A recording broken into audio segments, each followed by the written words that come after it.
এই কালোমুখ হনুমানদের পুরুষ বাচ্চা জন্মগ্রহণ করলে তাদেরকে মেরে ফেলে কেন জানেন? এই বিষয়টা আপনাদেরকে বলার চেষ্টা করব। এখন আমি এই হনুমানদের বাদাম খাওয়াচ্ছি। আমার হাত থেকে খুব শান্তশিষ্টভাবে হনুমানগুলো খাবার নিচ্ছে। এই মহেশপুর এলাকায় নাজমুল ভাই এই হনুমানগুলোকে টিকিয়ে রেখেছেন। এদেরকে প্রতিদিন খাবার দেন আর এদেরকে ডাকলেই চলে আসে। এই যে দেখুন, নাজমুল ভাই ডাকার সাথে সাথে চারিদিক থেকে ছোটাছুটি করে হনুমানগুলো চলে আসছে। এই হনুমানগুলোর নাম হচ্ছে ব্ল্যাক ফেস ল্যাঙ্গুর, যাকে বাংলায় বলা হয় কালোমুখ হনুমান।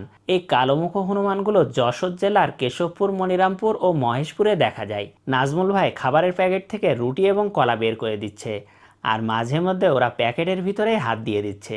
ওদেরকে বিরক্ত না করলে ওরাও চুপচাপ খেয়ে চলে যায়। আমি আজকে এসেছি নাজমুল ভাইয়ের এই হনুমানগুলোকে দেখার জন্য। নাজমুল ভাইয়ের এই প্রাণীদের প্রতি ভালোবাসা নিঃসন্দেহে প্রশংসার যোগ্য।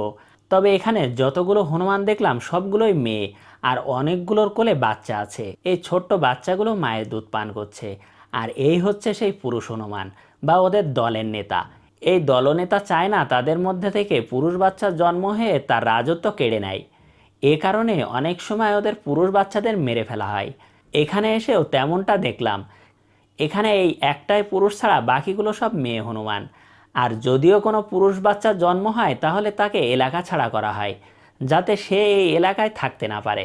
অনেক সময় অন্য পুরুষ এসে এই হনুমানের রাজত্ব দখল করে নেয়।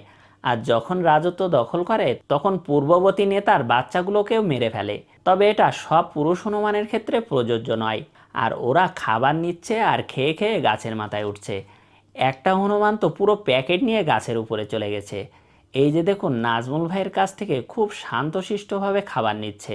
এই হনুমানগুলোকে আমি বাদাম খেতে দিলাম, আর খুব শান্তশিষ্টভাবে আমার হাত থেকে বাদাম নিয়ে খেলো।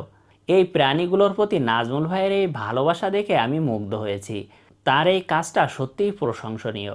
প্রশাসনও নাজমুল ভাইকে হেল্প করে এই হনুমানগুলোকে খাবার দেওয়ার জন্য, যাতে এরা ক্ষুধার্ত না থাকে এবং মানুষের ফসল নষ্ট না করে।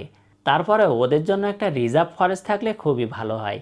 তাহলে এই প্রাণীগুলো নিঃসন্দেহে ভালো থাকবে এবং প্রকৃতি থেকে খাবার সংগ্রহ করে খেতে পারবে। এই ভিডিওটা আপনাদের কেমন লাগলো অবশ্যই কমেন্ট করে জানাবেন।